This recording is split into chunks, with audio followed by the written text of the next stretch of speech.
Welcome to the Mind Cemetery, where the paranoia about the paranormal comes to rest every Monday at 9 p.m. Eastern, right here, exclusively on the UFO Paranormal Radio Network. Heard around the world online at uprntalkradio.com, on FM 107.7 New Orleans, as well as 105.9 in Pass Christian, Mississippi.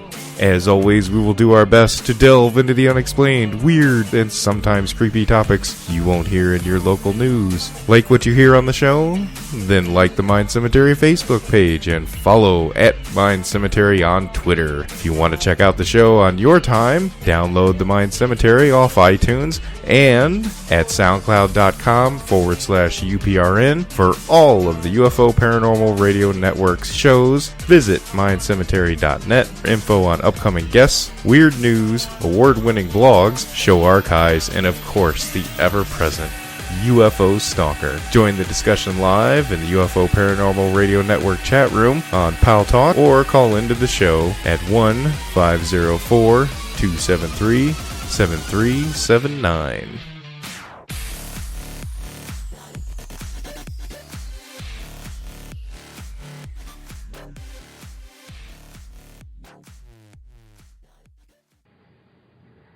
Yes, that is a big welcome again this week. Sorry for being late a little bit. Me and Joe get to talking every once in a while about things and happenings, and some tapes that gets played before me with the guy that was very horn happy on a lot of Obama lies, basically. And yes, they were lies, and I'm on the other side there. I'm a liberal, I guess, a wacko crazy lib, I guess.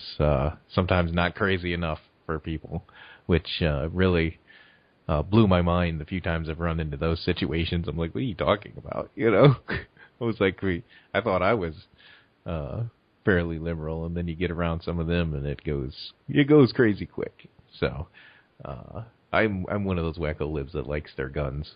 So I'm in that ballpark.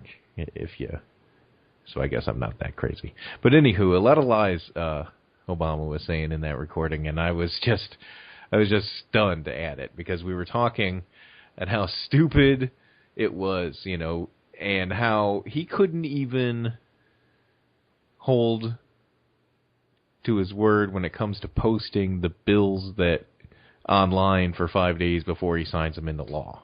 Couldn't even do that. So it's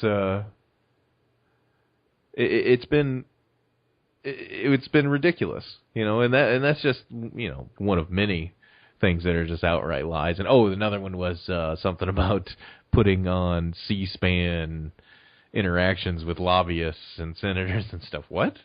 Huh? That's just crazy talk right there. Why did anyone believe it? Why did we believe that as a country? That's he was selling us pure utopia, and Joe mentioned, also sometimes referred to as Taliban Joe, mentioned, only by me, of course, and my co-host Tuesday nights. I told him that one. That's what I'm calling Joe from here on out on the shows, as the producer Taliban Joe, and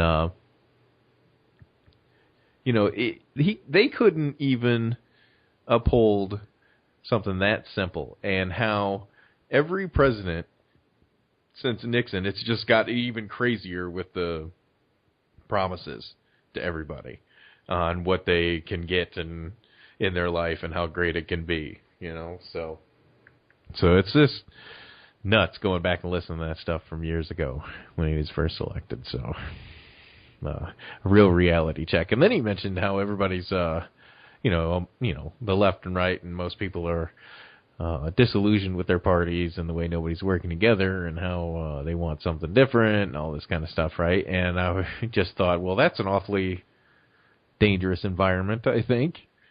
So now you just leave the door open for any smooth-talking Tom, Dick, or Harry that comes down the pipe to pretty much promise you utopia again and say, yeah, sure, that sounds great. Yep, here we go again. So who knows where the cycle will end. Where the merry-go-round stops, nobody knows, I guess, is the moral of that story. Maybe we'll live long enough to figure it out. or find out. Either way works for me. Thanks for joining me tonight. We did start a little late, as I said, but I kind of gave you the synopsis of the conversation we were having that we get involved in around here every once in a while. I do have a rather large bag of mixed nuts, and you could see that bag of mixed nuts if you were on Pal Talk, and you could see my webcam is up, and you can see the Mind Cemetery studio. Tomorrow, it'll be the Big Shoulder Sports Show studio. So, see how that works? Yeah, it's crazy like that, right? So, you'll see some sports stuff up in the background now. I have considered putting up a UFO on some wire and letting it hang and dangle down around my head, and every once in a while I'll hit it and say, "What was that?" Look wide-eyed at the camera in amazement. Maybe not so amazement. Tonight's episode is sponsored by TK Digital. You can find them online, tkdigitalmarketing.com. Follow them on Twitter at tkdigitalmktg. And like TK Digital Marketing on Facebook. Looking for a boost to your business? Improve, establish, or revolutionize your digital marketing with a full-service digital team. From social media to web development to SEO and PPC. Learn more at tkdigitalmarketing.com. It's really an interesting thing, digital marketing these days, that's for sure. It's something that if you are a small business owner, you need to be into. Or if you're just another aspiring radio host out there. Because we all started from the bottom, and now we're here. To quote Drake. And as some of you know, I'm a big fan of Drake. Not really. I really despise the way he bandwagons and front runs. So, one thing I will say, look for him at the NHL Finals. Whoever wins that, see if Drake gets him some pictures with the winners, or Bieber, or any of those guys. See if he gets that going. See if he gets pictures with the Heat, or the Spurs, or whoever wins that one. See, that's a fun game to play. Where will Drake turn up next and get a picture of with someone? Which is ironic because he has some songs that are contradictory to the way he is. Had some questions in the chat room there. You can see me by just clicking on View My Cam next to my name there in Pal Talk. It's the UFO Paranormal Radio Network's Pal Talk chat room. You can jump into and chat with other people, and then there's a little camera icon next to the name to people that have cameras, and that's what I am doing now. I'm streaming tonight, and tomorrow night I'm streaming video with the audio, giving you more bang for your buck, so to speak. Providing a service that not a lot of live, and I stress that, not a lot of live shows stream video. So there. At least in the UFO paranormal world. World, he said. Radio, community, whatever you want to call it.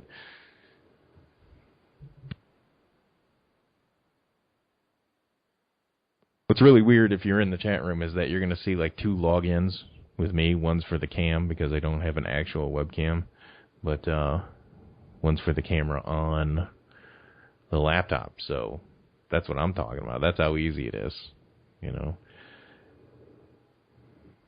And the other one is just me to chat and get the stories that I'll be talking about tonight, which I've got a couple things to talk about tonight. First of all, though, need to give out some congratulations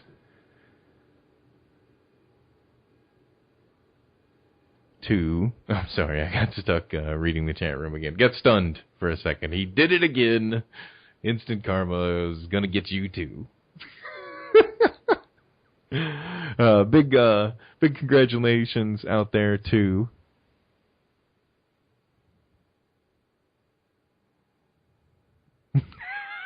but you hear it here frequently on the Mind Cemetery. Oh, sorry about that. I had some stupid audio playing here, so that didn't make too much sense. It was a commercial for incompetence and ineptitude, something like that. And I was like, oh, you hear that often around here, at least on my show. But anyway, big congratulations to Sasha and Dave. Sasha Christie, as you know, co-host of Citizen Sane on here with Guy Weddle. She had her baby girl, Poppy May, so congratulations, and is a great-looking baby. It really is. You know, you see a lot of newborn babies that are all scrunched up and wrinkly, just not so cute, right? Let's face it, newborn babies, for the most part, are not cute. Unless they're your own, and you, of course, think that they're the most amazing baby in the world, right? So you're kind of biased in that aspect as a parent. But secretly out there, we're judging each other's children. And this child is beautiful. Amazing job by all involved. Dave, an amazing donor, and Sasha, an amazing host, evidently. And, yeah, happened today. And everybody's doing great, so that's awesome. Yeah, and very good-looking baby so far. So far, so good. Off to a good start. So now, finally, that's over. I'm not a fan of having any more children. At my age, I'm 36 now, so I'm pretty much good with babies. I'm done. I don't want to do that anymore. They are gluttons for punishment, I guess. No, but good luck to them, and I know the next week there will be a lot of staring at the baby and staying up all night staring at the baby kind of stuff, because you can't help it. But at least with my second one, we tried to mitigate that, that's for sure. So congratulations to both of them over there and having their baby girl. That's fantastic.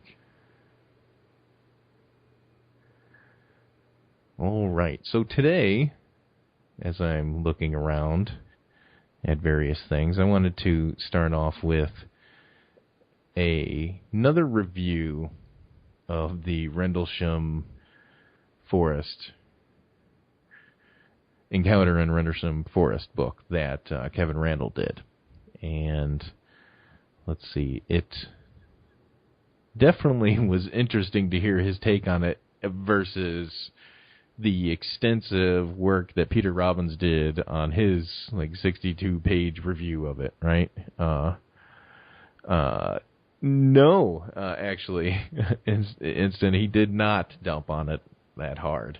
It was literally 1, 2, 3, 4, 5, 6, 7 paragraphs, and not very long at all of a review, and it really didn't go into any depths whatsoever, other than talking about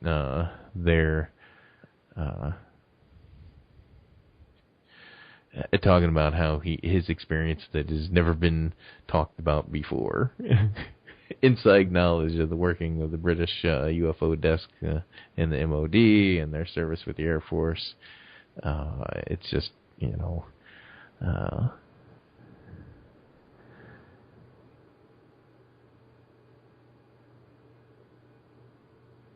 yeah, it's not that impressive of a review. Let's put it that way. The only thing, one paragraph. Let's see. He wrote, the one problem I had, Kevin Randall wrote in his review, the one problem I had with the book was its journey into material that, while interesting, did nothing to advance the case. As but a single example, there was a chapter beyond Rendlesham that examined briefly only a few semi-related cases, but not enough detail help in our understanding of the Rendlesham case. That's a wording mess up by him, I guess, a mistake. The death of Captain Thomas Mantell was while chasing a UFO over Kentucky is reduced to a single paragraph. Well, the irony that he mentions being reduced to a single paragraph, his critique of the book was reduced to a single paragraph, and it begins with, the one problem I had. Kevin, I'm a big fan of you, man. I do like you. I don't think we have too much beef, but Peter Robbins found quite a few more than one thing wrong with this. I notice maybe he's just staying clear of the whole beef. Okay, now that I think about it, let's just. That's exactly what it is. We're just giving, we're just fondling his balls a little bit. We're saying hello to him, and if you're on camera, you could see me juggling the mixed bag of nuts in my hand in the air. Maybe he's just giving him a cursory pat on the nuts, saying, "Good job, buddy," and away they go. Maybe that's what it all is. And, to make it seem unbiased, this is his attempt at a critique on the thing. So, interesting. Definitely. But, I guess, if that's what you want to do to keep the peace in the community as a whole, that's fine. But I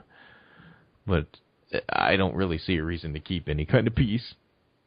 If you're asking me, there is definitely no reason to leave people out there like that as producing any kind of book that was worth anything. And I think he pretty much said that, in that it doesn't advance the case. So if you're making a book and it doesn't advance the case, then what's the point of making the book? To sell some XOXO, or the dash, or the 1010 Fest? You already sold that like 2 years ago. And now you just got a book. Okay. Well, whatever. I don't believe your book's selling that well because it's garbage, and I saw some things and they're talking about what awesome people they are, they are, and how good they are and all this, and I'm like, it's ridiculous. They're not really that fantastic of human beings, and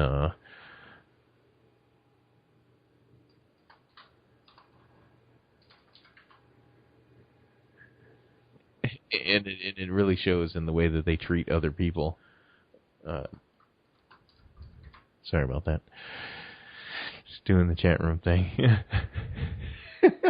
Yeah, you're messing me up over there. Yeah, it may be just the thing that you do, I guess, out there when you're a researcher out on the tour, making your bones while you sing your song and dance to your next gig, I guess. You tell each other what a great job you've done in your recent book, and away you go. And anybody comes out with a book actually critiquing anybody, or a review actually critiquing it, you just kind of don't talk about it. Because if you notice, I have not heard too many people talking about the Robbins review of it. And that tells me not so much about... it tells me basically that nobody's buying the book. No one cares about the book. And it's great in that respect, because it couldn't happen to three more deserving individuals involved in that. So,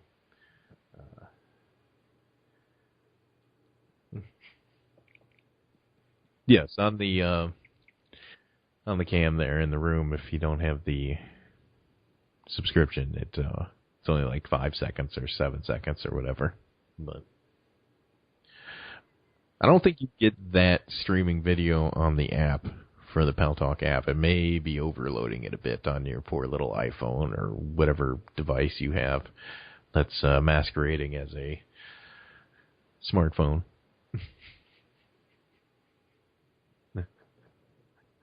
So that was the gist of the Randall review. It wasn't really anything too great, and kind of a bummer to read. It just, like I said, just a cursory, hey, good job, we'll do this for you, I'll write a review for you and put it out there. So, not too great. And evidently not too great of a book. And it's funny to read the quotes on there. Lance Moody, of course, famous skeptic there that outed Phil and Brogdon, I think it was. I'm pretty sure it was. I remember Holt being quoted saying the events were so strange that he might withhold some information because he might disturb the public's sense of reality too much. One, of course, wonders what exactly he meant by that. I think he means that, and this is Lance, I think he means that he hopes to sell a few more books with those kind of silly pronouncements. Kevin replied to Lance, I don't believe Holt has written a book. Shouldn't you wait for it before you condemn it? Well, that's my problem with Charles Holt. Every year it's this telling you this may be the last year I tell this tale, and I don't know if I want to do this anymore, and he always wants to throw his hands up and run away. But then in another, next city, same story. There's no tour going around to people of people going to all these conferences to hear these people. It's not like the Grateful Dead tour where you follow the UFO conferences around the country. That might be interesting to do, and I believe it'd make a nice little documentary there. But you can pretty much say whatever you want in town to town and get away with it. But now more along the lines of the need to sell DVDs of the conferences and all that kind of stuff. The real money is in live streaming video of a conference, and that's exactly what needs to start happening more and more. I know some do it. I hear of one or two a year, maybe. I haven't heard of one this year going on, and of course I don't have my ear to the ground on all these conferences, so I could be wrong, and I most likely am. So I'm not really too concerned with that, because I haven't heard those things. So it'd be nice to watch something streaming every once in a while, a conference, or be able to at least jump in on specific people's talks that they give or presentations that they give, so I could pick and choose what I want, basically. So you'd be selling time slots within the conference. I don't know if that's all just pie in the sky, but it seems like a no-brainer to me how to do it.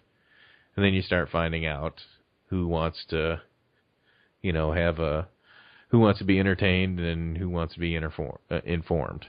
So you start seeing who's the big draws and all that kind of stuff. And another thing that I always wonder is how come these people or these so-called celebrities don't go out there and just have streaming discussions themselves.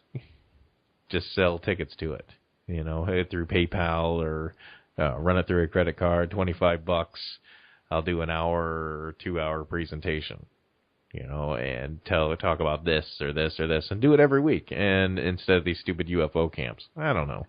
It's just a thought. It's just a thought, but what do I know? Obviously, the model of having old people show up in a hotel room near an airport has been working just fine. I mean, for the love of God. For the love of God. Does it have to be that way? Evidently. Evidently, you're just trained that way. Conference in Argentina. Wow. Nice. That's awesome. That's that's pretty much halfway across the earth. It's pretty far. Oh yeah, I know who it is. I just didn't want to say on the radio there. I didn't know.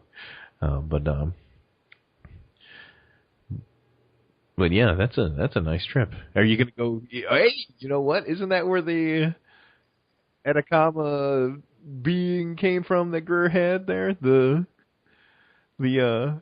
The desert, the Atacama Desert up there, and yeah, maybe you can get a look at that little thing. At the old fetus there, Chuck. Get a hold of it. See if you can put your hands on it. Everybody else has put their bare hands on it, and then put gloves on.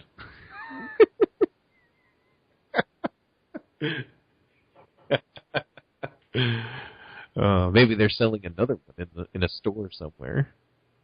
I would be I wouldn't be too surprised if you start seeing those crop up in the Atacama Desert gift shop. As if the gift shop is actually a hut, and you may or may not get bitten by something inside there.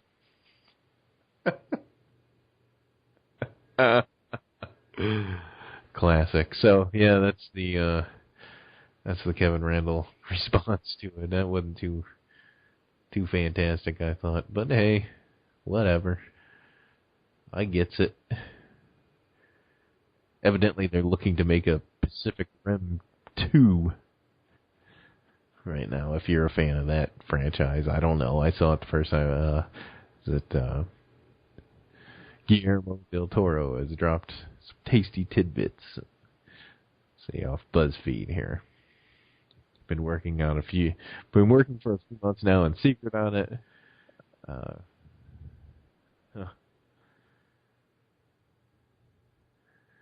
Found a way to twist it around.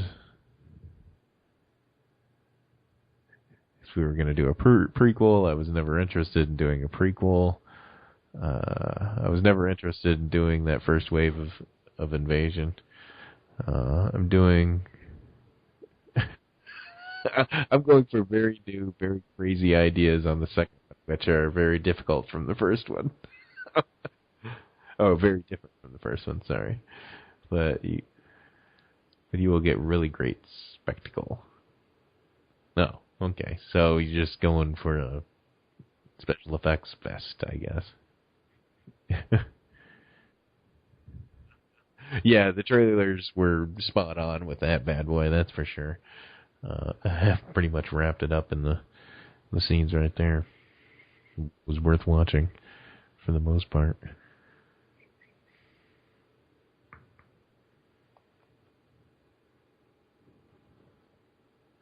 Looks like they're actually capable of putting a hologram in your hand, a 3D projector that could fit into a mobile phone.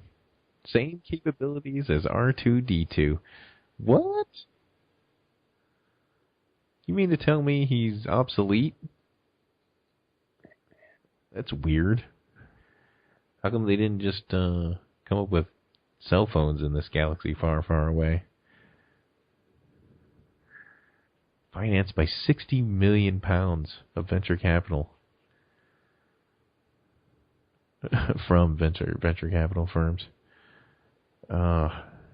Peter Thiel, Facebook's first outside investor. So there's some bucks there behind this little project.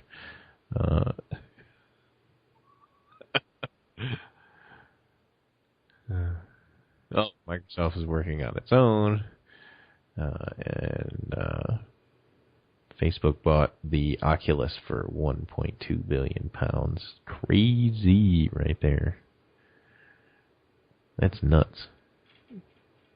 But who knows how we'll see it, and they'll repackage it and market it to us.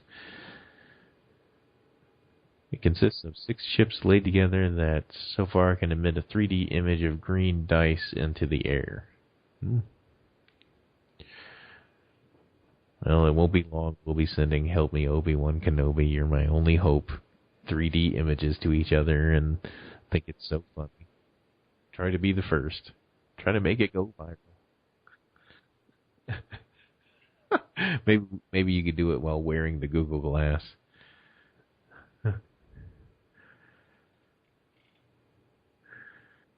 Google Glass would be a good time.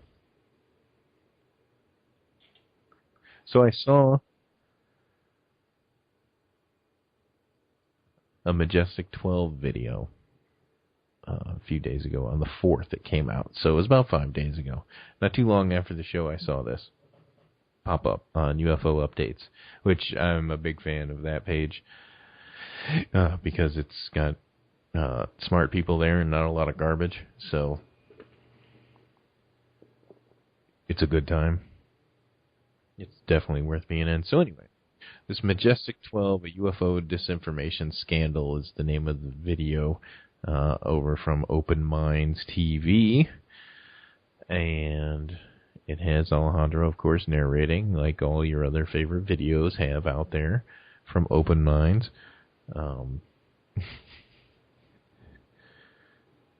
So basically, they went through the story of Paul Benowitz, Richard Doty, the Majestic 12 documents, disinformation, Stanton Freeman in on it, Bill Moore, Phil Klass, Linda Moulton Howe, all these people that got wrapped up into this Majestic 12 craze, and it was pretty much propagated by Richard Doty and Benowitz's craziness, and it amazes me. First of all, I did make a point to say that my faith was restored.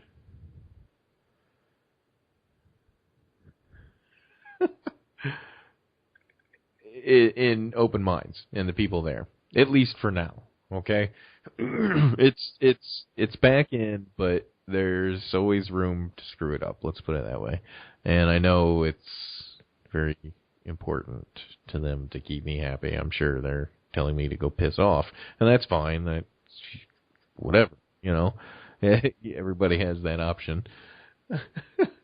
But this video goes on to explain how a bunch of people involved in the investigation of the Majestic 12 shenanigans, who were also at the beginning of the Roswell investigations and attached their names to all that kind of stuff.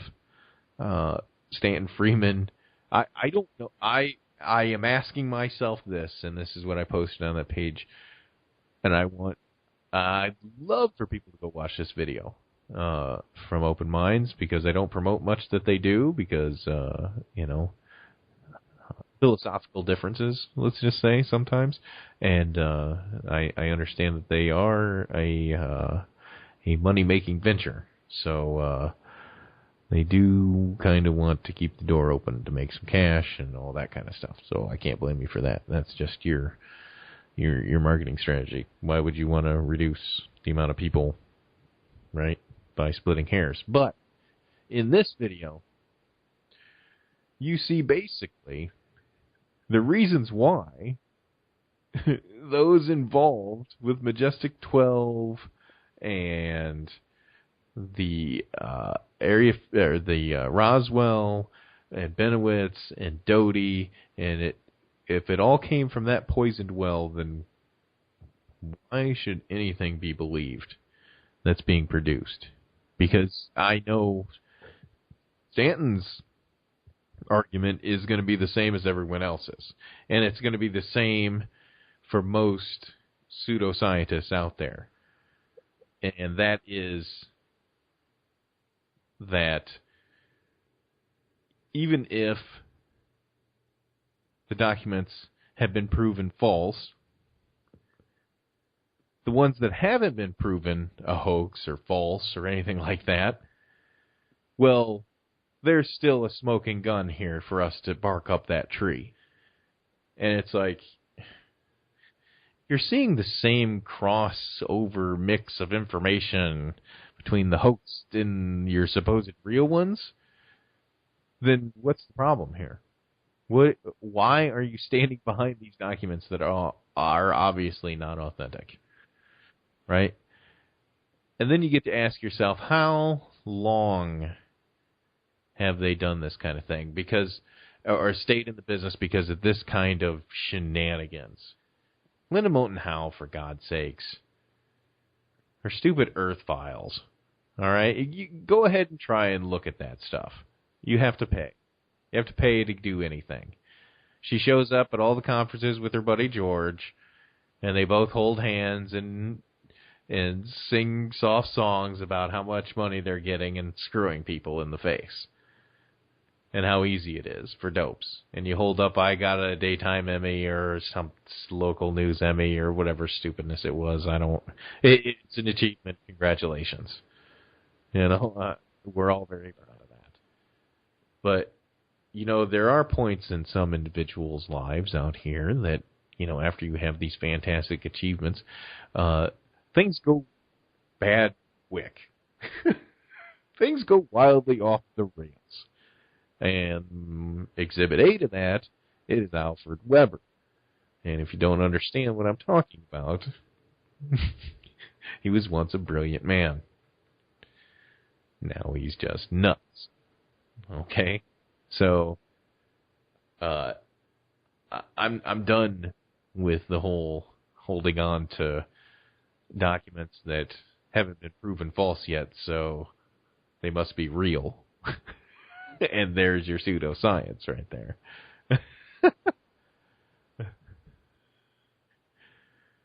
Nuclear weapons used to knock down the World Trade Center towers. That's crazy. Ugh. There was one thing that I took from this video and I thought was hilarious. Even Timothy Good was saying your whole thing is flawed. These documents are fake. What are you doing? The Majestic 12 stuff can't be, believed in for 5 seconds or wasted any time on. You shouldn't waste any time on it, basically. And that should be your high sign right there, because I think Timothy Good's very good at entertaining people with the things he says. I saw him speak in person along with Charles Halt, and oh boy, I was like front row with Charles Halt, just sitting there, and Timothy Good actually, and it was a good time listening to them. He showed pictures that I have not seen before during his presentation on the slideshow and everything, and it was weird. Yeah, there were some drawings that I had not seen before, some depictions, let's put it that way. So, I mean, if he's going to be out there saying that this isn't kosher, then I don't know what I got to do. Just watch the video and see it for yourself. So, who knows how long it'll be until I see something like the promotion of a Planet Serpo story or something like that.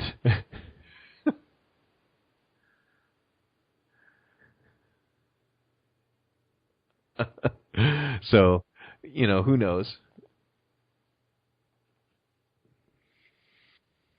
Who knows what they'll be promoting next that'll upset me, but for now, peace is being kept.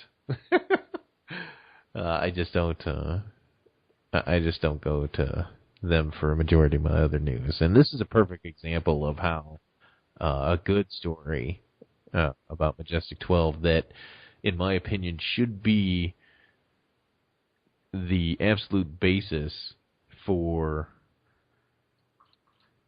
This should be the beginning point. This is where a beginner should go to if they want to learn about Majestic 12. Just start here. It's a nice one-stop shop for everybody to go to actually figure out what's going on. And then what's even more insane is I saw a thing today where some people were talking about Doty, and I'm like, are you kidding me right now? I was like, are you actually referring to him with any kind of credibility or as a source or reference for something that you're going to say? Or because, no, that's not going to work out so well either. I'm not a fan of that, hearing that nonsense, especially after this. Little synopsis put together here. It's 30 minutes, but it's well worth it. 29 minutes, 14 seconds. So it won't kill you to watch it. That's for sure.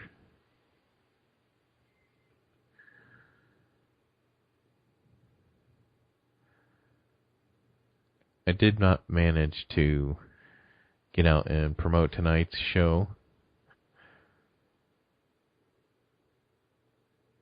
because I was busy today. Amazingly, running all over the place. I'm going to go on a little rant against Best Buy today. So we did the site to pick up, right? And I go there to pick everything up, and I've got kids, and I just walk in, and I'm like, here's my stuff. Here's my information. Here's what I was picking up. It's not here yet. First of all, I had to sit and wait, and in the meantime, corral my kids. But since they made me wait, I really didn't give a damn if they tore up the place. So I was like, do what you want, kids. Go crazy. And that's the high sign to my son. If I say go crazy, turn up. All right, hashtag turn up is what he does. It's over. So he's jumping around, and I'm sitting there waiting, and and I finally get up there, and he's looking through all my paperwork, and that takes another 15 minutes, 20 minutes, and I'm like, what the hell's going on? And then he's like, we don't have his stuff. And I'm like, now I got to go to the stupid Apple store because I had an appointment today. Oh, God. Don't even get me started on that, too. I might as well get into it because this was the whole shenanigans of today, going back and forth between these two clown places. I leave Best Buy with nothing in my hands when they just got done telling me everything was there. Then I get an email saying, "Hey, everything's at the store." I was like, I just walked out of the store. I know it's not there. Why are you lying to me?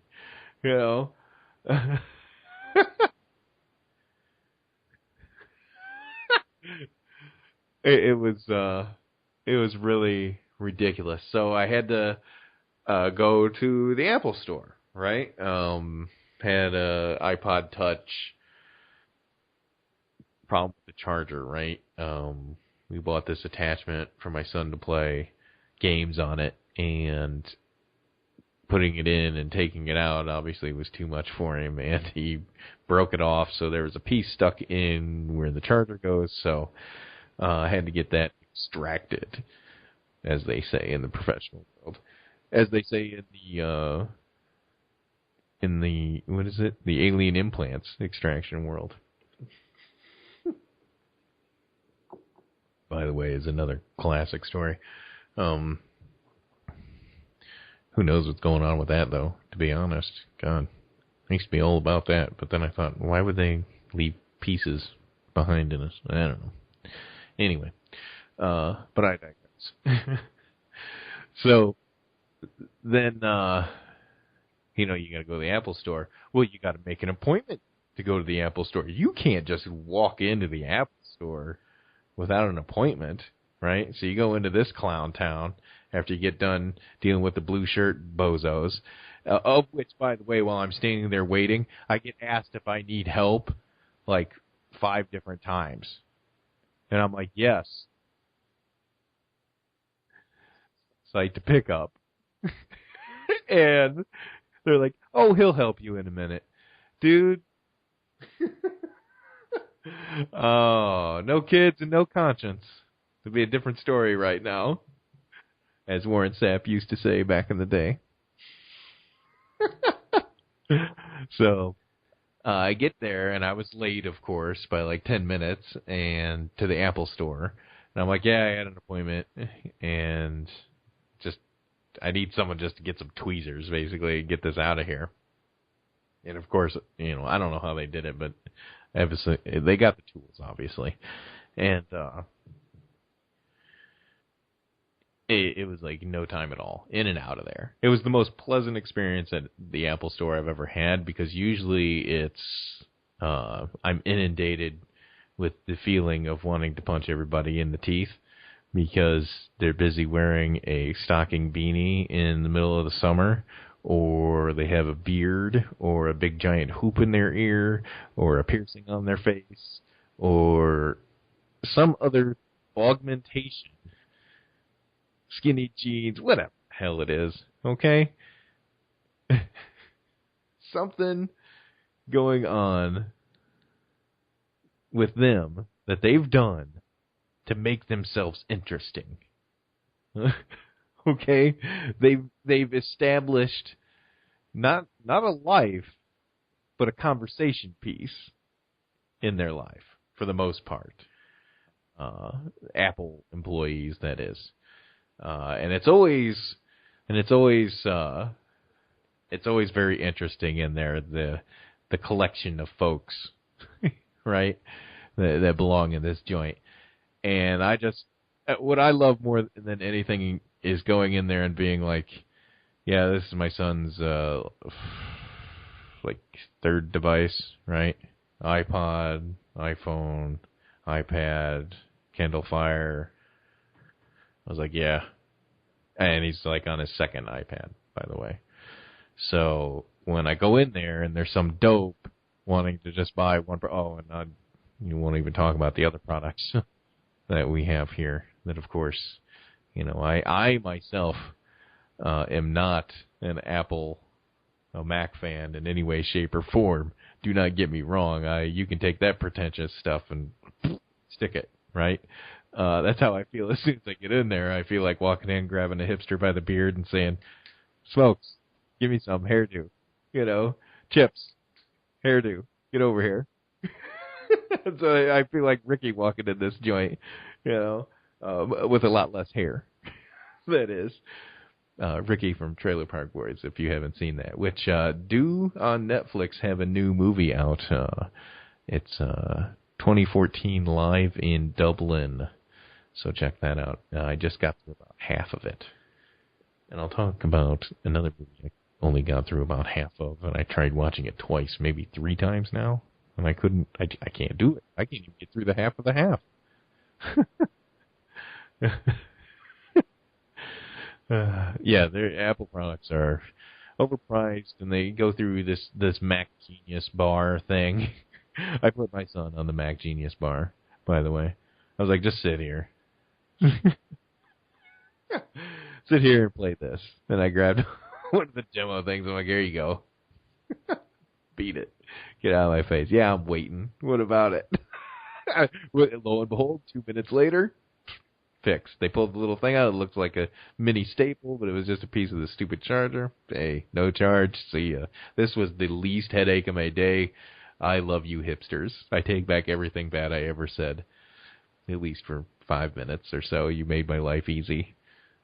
It was the most enjoyable experience I had there. Then again, my experience on the phone trying to set one of these appointments didn't go so well because, of course, you have to go to the website and log in with your Apple ID and just go to hell. Can't I just get a person? Can't you just write down on a piece of paper when I'm supposed to be in, or tell hipster Dave with the goatee to sign in on his iPad when I'm supposed to be there, or what? I don't know what you do there. Between sucking down lattes and telling me about your next app, I have no idea what's going on in this store. There's a lot of people oohing and on. I let my 4-year-old run nuts in this joint. Do what you want. Do your worst. This is what I do every time. I love the look on their faces, too, when he just drops the devices and they swing on the little chain. I'm like, yep, it's your problem, not mine, pal. So that's the first hour tonight on the Mind Cemetery. What are those bombshells that I was going to have? Oh, I had 2. Deuce. Dropped 2 bombs. One I'll talk about in the next hour of a coming project. Possibly, maybe. I'm thinking about it, but I'm gauging interest, milling it around, thinking to myself, is it really necessary? Who knows? So, we'll be back about 8-10 minutes afterwards, after the top of the hour. I want to thank everybody for coming out and listening to the first hour, to me and my rambles and my musings about things and happenings and going-ons in the UFO paranormal world, and we'll get more and back to it in the next hour. Follow me on Facebook, Mind Cemetery. Follow me on Twitter, @Mind Cemetery. I tweet out a lot of news stories out there, so it's good for your feed. I pull a lot of RSS feeds in, so it's good for you. One-stop shopping there for you. Same thing with the Mind Cemetery Facebook page. And if you're already a part of it, I'm almost at 650 likes, so I'd like to get at 650. I like round numbers. Once I get 650, I'll be like a crackhead and say, give me 700. That'll be next week, though. Don't worry. That's how the internet works, I guess. So we'll be back. Taliban Joe, take it away. Back at the studio. Welcome to the Mind Cemetery, where the paranoia about the paranormal comes to rest every Monday at 9 p.m. Eastern, right here, exclusively on the UFO Paranormal Radio Network. Heard around the world online at uprntalkradio.com, on FM 107.7 New Orleans, as well as 105.9 in Pass Christian, Mississippi.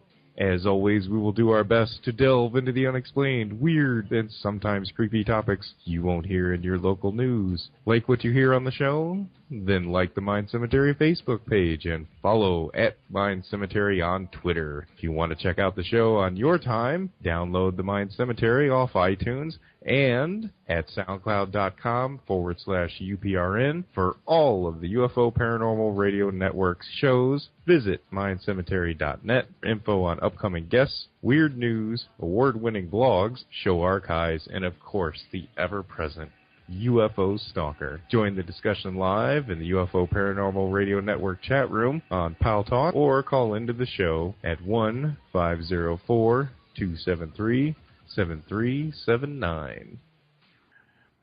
Welcome back. Hour number 2. UFO Paranormal Radio Network, Mind Cemetery. Follow me on Facebook, Mind Cemetery. Follow me on Twitter at Mind Cemetery.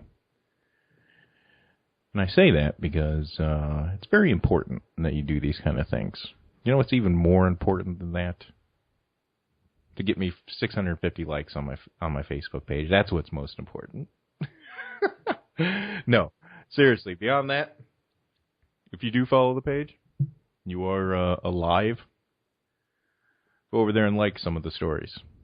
Because as you well know, small businesses, radio shows alike, people's Facebook pages' reach is not what it used to be. To increase that reach, you have to like the stories on the page. That's why I've got some of the best RSS feeds going on out there, feeding into the Mind Cemetery Facebook page and Twitter account at Mind Cemetery. So, you get all the good ones. UFO Chronicles is there, one of my favorites. Crypto Mundo's there, of course. You know, you get everything. One-stop shop, like I said, folks. Do yourself a favor and stop filling your feed with garbage. More multiple people's garbage, that is. If you like the story, like it, retweet it. If you're on Facebook, talk about it. You think it's BS? Call it. Call it how you see it. It probably is. A lot of it's entertainment purposes. Very rarely will you see something on there that is really good. And if I catch it, and I'm not busy that day, I'll let you know what I like on my page, what's going on. I kind of... Oh, that's another thing. With the, reduction in your reach and all that, don't be surprised when you start seeing me shamelessly liking my own posts. It's to increase the reach or throw the algorithm off if I can at all. All right? It's what everybody should be doing now, unfortunately, is that they're trying to get into. That's why I've gone more into Twitter. Twitter is much easier to have conversations with people, I think, and reach more people quickly. A lot faster, immediate feedback, that is.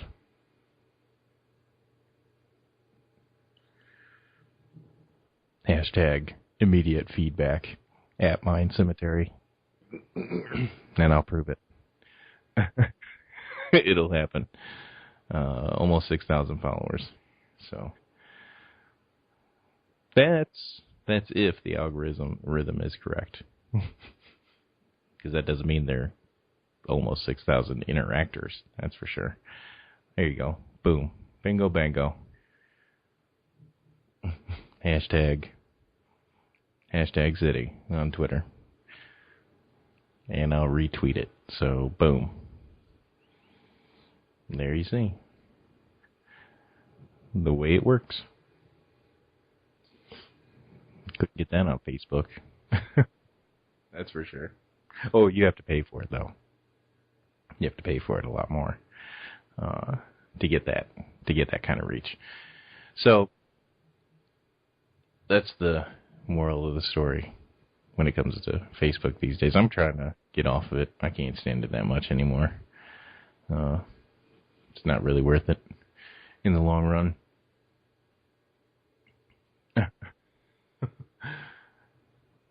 Yeah. I just want to see if anybody watched a little bit of the Game of Thrones last night. It was good. Very good. Stayed focused on the wall for the first time in an entire episode. That's a good way to stretch it out and make you want, It's going to make you want to see more in the finale. Montauk Project Mystery.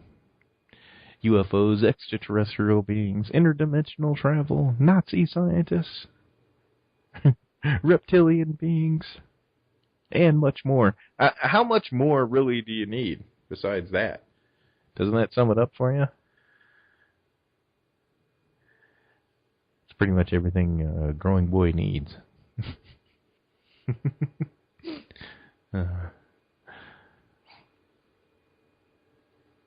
That's for sure. You can't go wrong with that. 504-273-7379. Open line here. I'm surprised. Let me know if you saw Game of Thrones in this last episode. Because evidently the giant that was in the tunnel played for UNC many years ago. So that's kind of cool. And I'm impressed they even killed him. But they did get the one with like that giant arrow that they shot at him. Forget what that thing was called. But yeah, it was a bad day for him. But what do you expect? You're a huge target. Evidently, they were setting off nuclear. They almost set off a nuclear bomb here in North Carolina near Goldsboro in 1961, and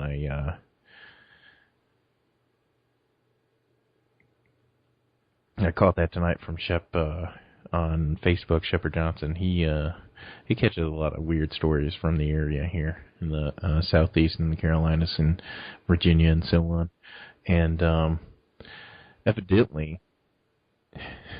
It was an active warhead that was dropped, and it just didn't explode, and we got incredibly lucky. It's incredible when you think about how close to disasters people came to ruining everything, and they're like, yeah, this could have caused a nuclear war, basically. And I'm like, yikes. Just imagine that stuff just laying around out there and going on all the time in the early 60s. All the explosions. MK-39 bombs. A mishap in the safe position. It really wasn't safe. Imagine that.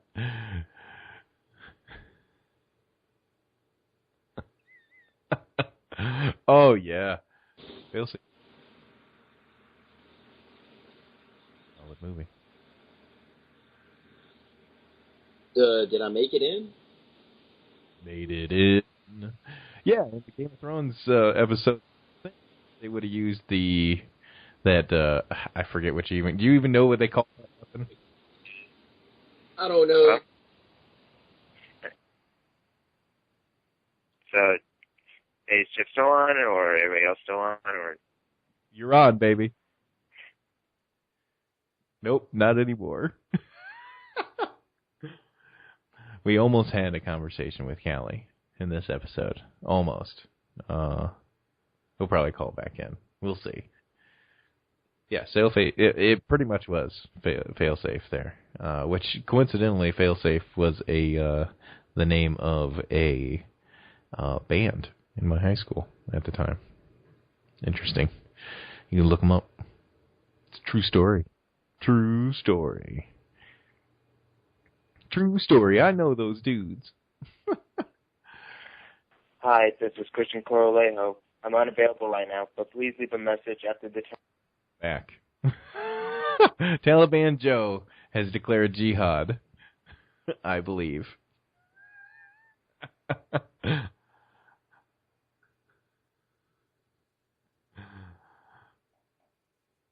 Frank Olson was drugged with LSD and murdered by the CIA. A U.S. government scientist drugged by CIA agents and then thrown to his death from a 13th floor of a Manhattan hotel after he learned about secret torture sites in Europe. Uh-oh. What? This is a long time ago, don't worry. Murdered in 1953 after he discovered that his biological research was being used to torture and kill suspects in Norway and West Germany. Yikes. Allegedly given LSD in a glass of brandy and then executed by the CIA. And then thrown out the window and said, well, he was on acid. So, it was interesting afternoon there in 1953. I don't know, was LSD even invented in 53? Was it such a thing? Was that a thing in 53? Let me Google it for the better of humanity. When was LSD created? Right? We're going to just roll with that?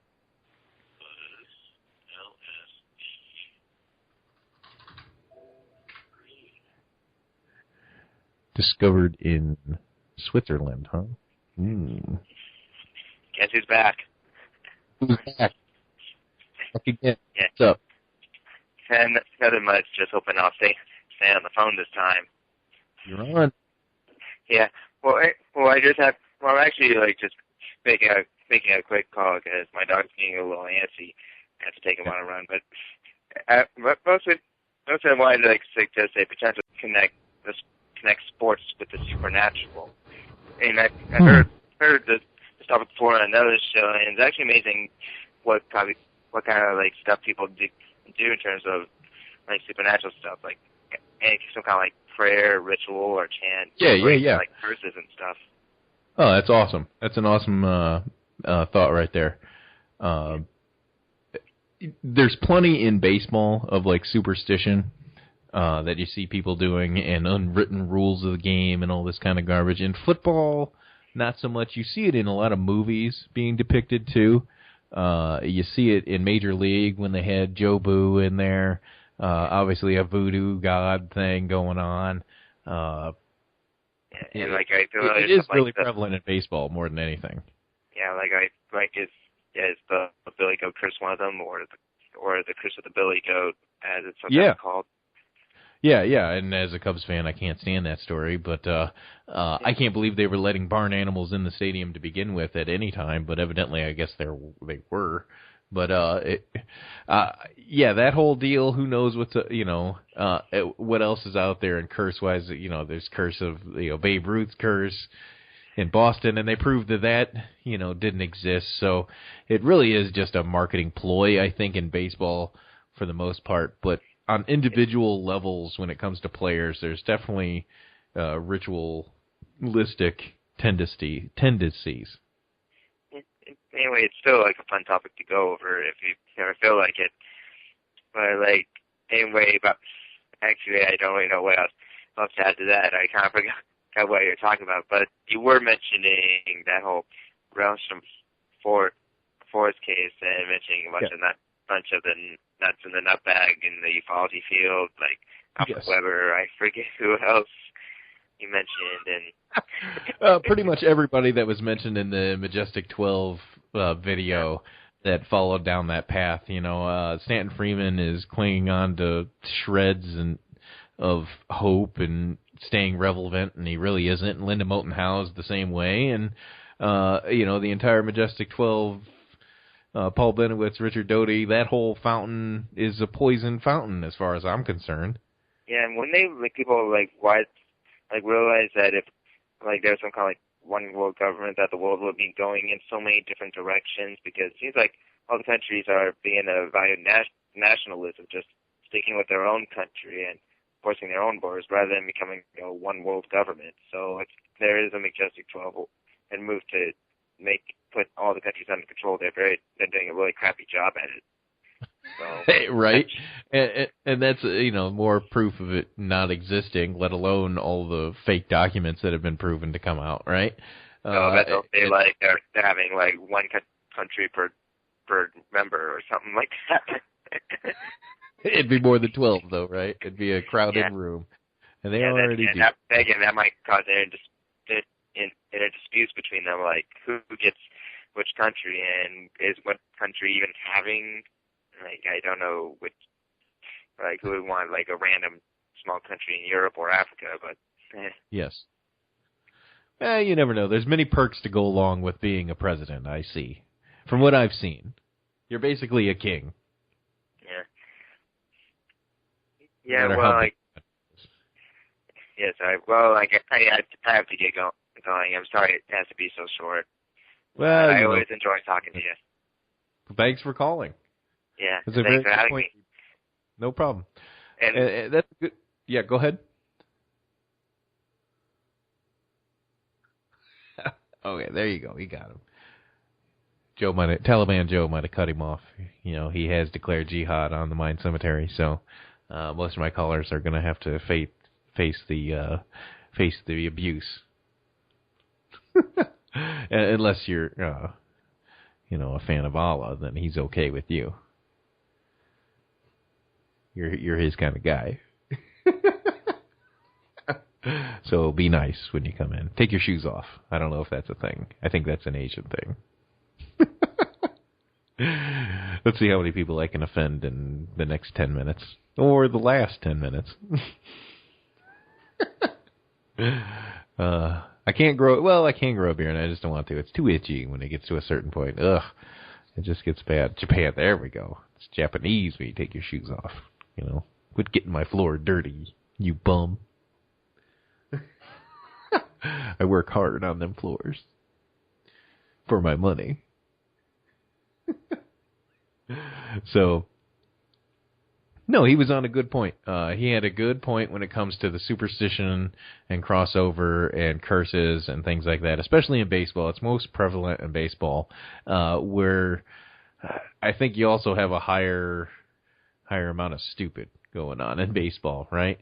I think you have more of a dependency on these superstitions in baseball than any other sport, because for a long time before, and I hate to get too much sport talky, but, for a long time, baseball wasn't all steroidy and doped up, and people didn't want to do that. They didn't want to pack on a bunch of muscle and change the way their body is and, the muscle makeup, because they thought that if I did that, it would change how I play the game. So a lot of people didn't do that, but it worked out for some. Just keep in mind, steroids don't help hand-eye coordination, so that's kind of an important part of baseball. And life in general, I've noticed. It comes in handy. So yeah, we'll talk about that tomorrow night, though, on Big Shoulder Sports Show. I actually got dropped from the call. Taliban Joe has been ruthless today. He's got his sitar out, and he's lobbing off heads of infidels today. No.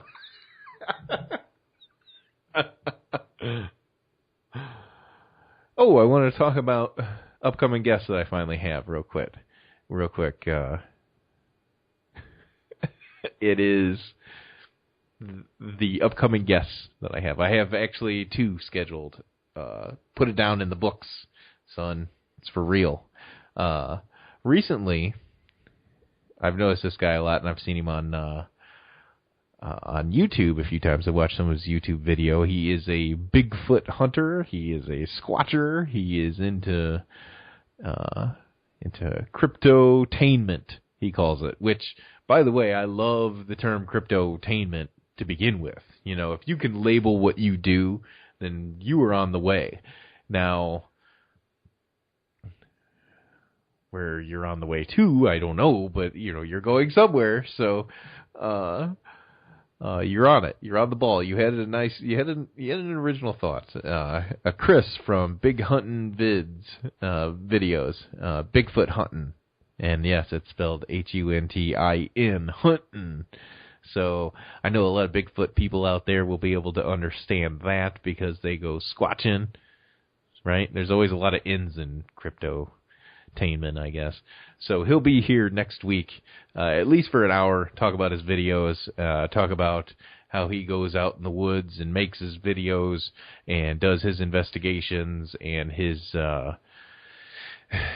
outside the box thinking. Let's put it that way. So we'll have him on next week. He'll be fun for at least an hour. And we have in the 23rd none other than Norio Hayakawa, and I have not had him on in a very long time, if at all, on the UFO Paranormal Radio Network. I might have had him, I probably did have him back on Blog Talk. I had a lot of people back on Blog Talk that I knocked out that I'm going to have to go back and get here. You know, some shows do duplicates every year. You know, they'll have people back. And maybe I should start doing that, too, because it seems to work. It's either, you know, you have the same people back year after year, or you have the complete nutbags entertainment time. Yeah, the reason I had Norio on, wanted to have him on, at least, is that he jumped off Facebook for a little bit. And my good pal on Facebook, Phil Mancuso, gave me a heads up when he saw it, and I went to looking, and I said, yep, for sure, he be gone. And next thing you know, he popped back on, and I hit him with an email, and boom. He's like, no, I'm back, all that good stuff. And so he's back posting, and who knows what happened, and we'll talk about that in the next couple weeks. On the 23rd, we'll have Norio on, and you know how I roll when I have guests on. I like to ask them about their life and what they do outside of ufology as a person and who they are. You know, not just all UFOs and shenanigans all the time. And I think that's a route that a lot of other shows miss out on because they try to go straight to investigative work. Tell me about the gray alien and the UFO and the probing and and the implants and the crop circle and the mutilation and all that kind of stuff and your hybrid baby and I know, I get it. All right, I've heard enough. I've heard so much, by the way, that I can't even get through this video or this documentary on Netflix that I caught and I saw on Facebook where I don't know, somebody was pushing it around, saying that it was up on Netflix now. So I jumped on it, and it's called The Hidden Hand, and it's got like a guy on the cover, half his face is a gray alien, the other half looks like John Alexander, you know, and he's all suited up, saluting and doing his Captain America thing, which I'm sure that pisses people off when I say that. But anyway, it is what it is. I fell asleep through the movie twice now. I can confirm 2 times that I watched it from the beginning and fell asleep about a half hour, 40-minute in. Okay? So, Taliban Joe did, though. Taliban Joe just said, screw it, I'm leaving camp and I'm going straight to Jihadville. He turned out as quick. He had no problem. Sorry. I'm talking in the chat room here. And if you were online listening, if you were online listening, you can go to Pal Talk and join the UFO Paranormal Radio Network Pal Talk chat room. And also get the streaming video. I'm streaming live video. You can see what I look like. I know it's killing you to know. You can also listen on your phone. Live 365 app works very well. There also is Pal Talk app that you can listen to and interact. So, Taliban Joe won't lob your head off if you log in and jump in the deep end with me. No, I'm just kidding. So I couldn't make it all the way through it from the beginning twice. So I tried starting in the middle, and I fell asleep like within 10 minutes, 15 minutes. So I don't know if I'm meant to actually watch the Hidden Hand documentary. I think I'm screwed. But to its discredit, it didn't have a lot of riveting information. Have you ever seen it, Jason? No, I haven't seen it, but man, I might find it and give it a look. Hell, I'm bored. I need media to consume. Yeah. You got Netflix? No, but I can steal anything that's out on. I can steal anything that's on Netflix. That's no problem. Okay. You just torrent it and say screw it. Yeah. Hell yeah, I'm too cheap for $8 a month. Fuck the man. They got a new Trailer Park Boys movie on there too. The live in Ireland. So there was 2 movies right there that I have been watching lately, but I couldn't get through it. Dolan's in it. All the usual suspects are in it. Our boy Jeremy Vaney's in it. What? Jesus Christ, dude. I mean, what contribution has that fat bastard made to, ufology in any way whatsoever? Well, funny you should mention that. He actually, from what I was able to stay awake through the movie, I had not seen him speak. So he was just part of the support group that was sitting in a circle and looking very disheveled, like he was very happy to get out of bed that morning and put on his sweatpants shorts and a shirt too small. God knows he couldn't comb his hair for it, so he looked very relaxed, let's put it that way. Like he just showed up. He probably just woke up a half hour before. Man, is that all you need to make a documentary? Because we could get all the iCar group together, dude, and just hang out on the beach around a fire and talk or something like that. That's all it really takes. Well, no, this was like a round table group discussion kind of thing that went on throughout the movie. Like the movie was, split up into sections. Like they did one, what do the aliens look like, and then they're like, this is the gray alien section, and then implant section, and here comes Roger Lear, the podiatrist, talking about removing things from everyone's body. And, that's my thing with that is that he's just a foot doctor, so what's going on here? Why is he cutting people open all the time, left and right, removing stuff, which I don't know what there is to the implant thing, but some of the stuff looked pretty cool. Well, probably because there's not a legitimate surgeon out there is like, no, man, I got a job and money and a family and shit. I ain't doing that. I wonder if you could set that kind of... What happened to all the mob doctors, huh? When you need something like this done. We got all these CIA spooks around and nobody knows a mob doctor to show up and cut somebody open real quick, huh? Yeah, man, or some snakehead bush doctor or something, anything. Yeah. We don't get into that stuff. So. Oh man, I did try to call in when the Game of Thrones discussion was going on. That was actually cool, dude. It was all at the wall. It was an awesome battle, no betrayal gardens, none of the stupid shit. Yep. Yeah, it was. I think it was the first episode that focused solely on one aspect of the story, and it needed to be done because it was sorely mistaken, and downplayed throughout the whole thing. There's really too much story going on to tell, in my opinion, right now. I know, man. It's almost like keeping up with Game of Thrones is like a history test, just about. Yeah. And they got to keep touching people where you forget them and all that. It's weird, It's tough. The next episode should be a good time. I love seeing people freak out about Tyrion dying. Oh, if he dies, I'm not watching the show anymore. I'm like, do you guys not read the books or anything? I don't know what's going on with these people, but it's like either you don't read the book or you don't even go on the internet. Man, those are all the same people. Like, man, I couldn't take the Red Wedding. I'm quitting this shit. I can't do it no more. And that's the good thing about Game of Thrones. It'll like rip your heart out and stomp on it and do it again, and you'll be happy that it is doing it. Yeah, and that's when the mountain smashed in Oberyn's head, that didn't happen. He smashed his head on his like armor. That would have been cooler to see than what he did, in my opinion. Like smashing the guy's skull is just over the for the sake of being over the top. It's kind of like a Quentin Tarantino movie at that point. It's like, what did you really accomplish? The way it was in the book was good enough. I know, it's just knowing enough of the story, it's like, I pretty much already knew how, it was going to end. But, that little, I guess they got to throw that little twist in there to keep the book nerds, up in arms or something about generating them form hits.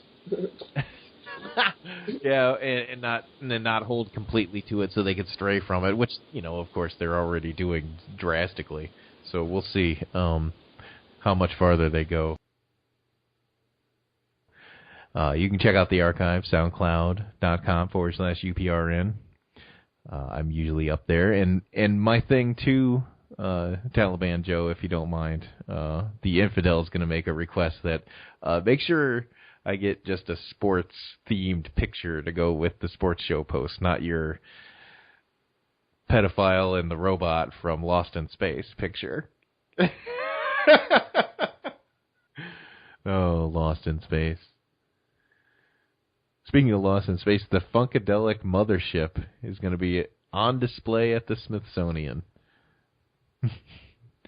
Made famous by George Clinton's Parliament. This thing looks weird. But it looks legit. It looks like a legit UFO. Like if they put this sucker in the air, they launched this and got this to fly, it'd fool a ton of people. That's for sure. Soon will be available for viewing at the National Museum of African American History and Culture in D.C. Go Star Child, go there and make the connection. That's funny. On Boing Boing, I saw that story. And some Game of Thrones action on there as well. But, with the mountain and the Vipers fight, I thought that was just a little over the top, Quentin Tarantino-esque. I just think that it was good the way it was, and I think it left it wide open for idiots who didn't know anything that he poisoned the blades. He was rubbing them down with a towel. I mean, didn't anybody notice that? But then again, they might not go with that story, and but still, the mountain got stabbed in the chest. It's pretty much over for him.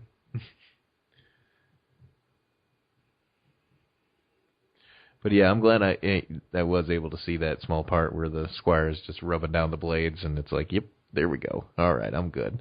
It's just, people when they see that, they're like, oh no, and all this. I'm like, what's the difference? They're both gonna die. And I was like, I didn't feel any way when that happened. I was like, whatever. No problem. He was useful. He got rid of the mountain. And soon the hound will be dead, so. Sorry for that spoiler. Oh, big storm outside. Hitting Taliban Joe. Maybe that's what's going on. Mars retrograde, Taliban Joe, and a storm in Carolina. Does it get any better than that? I mean, insane. A thief convicted using facial recognition technology, sentenced to 22 years in prison. So, what's going on with this facial... Yes, it does run in threes. Cop. The facial recognition here going on in Chicago, what they're doing. Well, if you didn't know anything about Chicago, they're pretty much... I think they have more cameras on the street corners than any other city. I'm not sure. I could be making that up. Who knows? But all I know is for years when I've been going home or up to the city, I'd see these little boxes on the corner, CPD on them, blue light flashing, cameras. on intersections where drug dealers were and all that kind of stuff. So a lot of this data that's being collected, evidently, is going into face recognition software. And this guy, who was convicted, he says 35-year-old Pierre D. Martin was sentenced this week. Chicago Sun-Times is reporting this, by the way. In February of 2003, he was filmed approaching his 20-year-old victim on board the Pink Line train. Okay, that's the L system. Train system in Chicago, basically. You can look that up, CTA. There's also a nice site called People of CTA, where you can get funny pictures. It's kind of like People of Walmart, but it's People of the CTA. So you get to see good stuff like that. That's pretty much why they put up all the, in the Pal Talk chat room, I got a question about the most gang killings in Chicago, and how it's a copy off England with all their cameras. It sure is. And yeah, that's why they call it Chirac. This is when Rahm Emanuel and on his way out, Mayor Daley, put up a lot of these cameras to try to reduce crime, or at least have a presence out there while they were reducing real feet on the street. See, that's how they do that. They introduce the technology and then take out somewhere else. You don't think you're getting both coverage with human and camera. No, it's not a deterrent. But now this facial recognition, I think, really might crank it up once they put that out in the street. Because evidently he boarded the pink train here, pulled a gun on his victim, and demanded his phone. Which, if you're in a city in general, I don't know why you'd be out texting on your phone or playing around with it on a public line or anything. So something like that could happen at any minute. When the train began to move, he jumped off and escaped. So pulled a gun on him, all that kind of stuff. Assault with a deadly weapon, basically. He got he was convicted by a judge last month of robbery. Last month on one 2013 robbery, and then pled guilty to the other robbery. Crazy. Of course, he had something pending at the time when he committed that one. That's classic, too. Classic recidivist garbage. That's that YOLO coming out in a criminal. That's a criminal's version of YOLO. I got one pending. Screw it, I'm going to get another. And then when I get to court, I'm just going to have them pile it together and get it reduced. I'll show them. Idiots. I've seen it a million times, that mentality. But yeah, this is the Big Brother. Yeah, world's dumbest criminal. This is the Big Brother empire here coming down with the face recognition software that they can pick you up doing anything. Now, there's positives to it, of course. You're going to get sold on the crime stuff here, and picking up lost kids or lost elderly people for Amber Alerts or Silver Alerts or whatever alerts that are out there. Penis alert. I don't know. In your city, there's a penis alert in my city. No, turn on the camera. No. It's exactly what you don't want to do, Mom. So yeah, that's the Big Brother taking. That's Skynet taking over for you, folks. It won't be too long. They'll just issue a ticket to you right there on the spot and have a drone come out and tase you, bro. See if they can handle doing that. I'm sure that it wouldn't be too far off from it. You'll just have someone driving a drone around or flying one around. Yeah.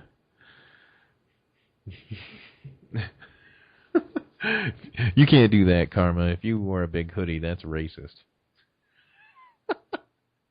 Did you know that now?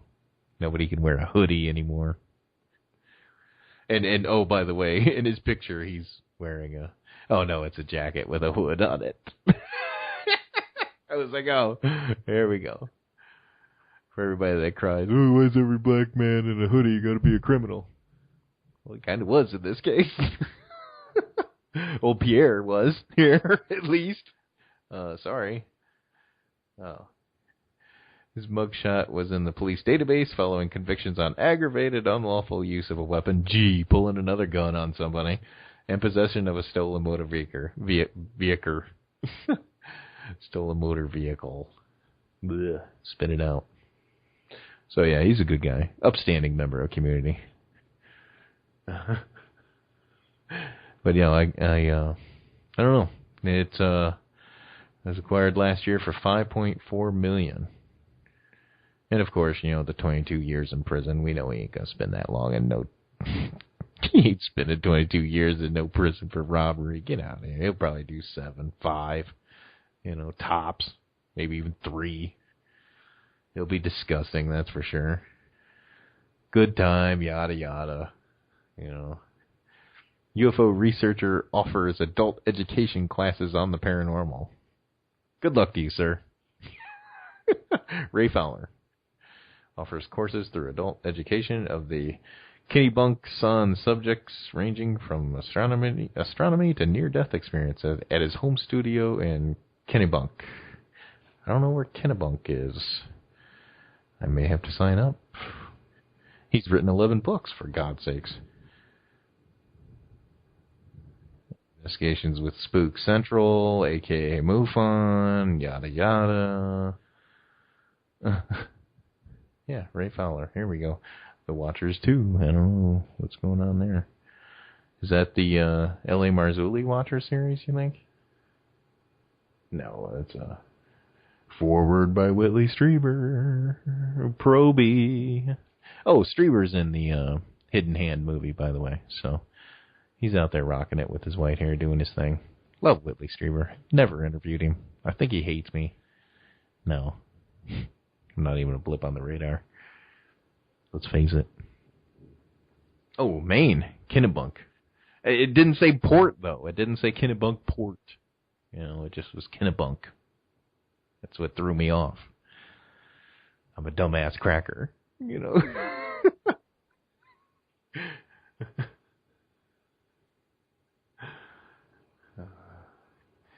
Interest in the heavens. Well, he's getting awfully old, so I'm pretty sure he's concerned about the afterlife, so I don't blame him. You get that age. When you get that age. Alex Jones trying to twist the cop ambush shooting to a woe is me story. Media Matters is trying to slander me. These two listen to Alex Jones. The revolution will not be televised. It will. It will, and you're going to just sit at home and watch it, basically. Just like you do now, kind of. And I don't blame you. Revolutions are dangerous, They can get hurt. I got kids, man. Don't worry. If I was Warren Sapp, no kids and no conscience. Get out of here. It's over. Then I'm turning off the TV. No, I don't know what's going on with this. All I know is he's yet again trying to exploit a human disaster story, basically. Big surprise. Oh, the CIA is now on Twitter, and I don't know if they're on Facebook, if they have an official Facebook page. I thought that was interesting that they just do that. And then everybody and his brother was tweeting out the first tweet, which was, I can't confirm or deny that this is our first tweet or something like that. And people were like, oh, don't retweet that. I don't want them getting my information. And I was like, it's the CIA. They've already got your information. It's already over by the time you're worried about it, So I just thought it was funny that they came up with that. And if you're watching on the cam, I'm waving to my daughter, to the Peanut. Hello, Peanut. Oh, it's very late for Peanut, but it's storming out, so the Peanut's up and running. Yeah, I want to be on camera. Oh, you want to be on camera? Here. Yeah. There we go. We'll do the rest of the show like this, with Peanut vision. Yeah? What do you think of that, Nutter? Yeah, that guy was busy teaching people about UFOs, Peanut. Oh, we can't type. But so we're going to wrap tonight's show up, I think. Peanut's made an executive decision and decided no more UFO stuff. Oh, the Mirage Men movie. I got to see that. That's just the same as Magic Men, isn't it? Magic Mike? I refuse Magic Mike. Oh, Magic So. Mike's hot. So, all right. Here, peace.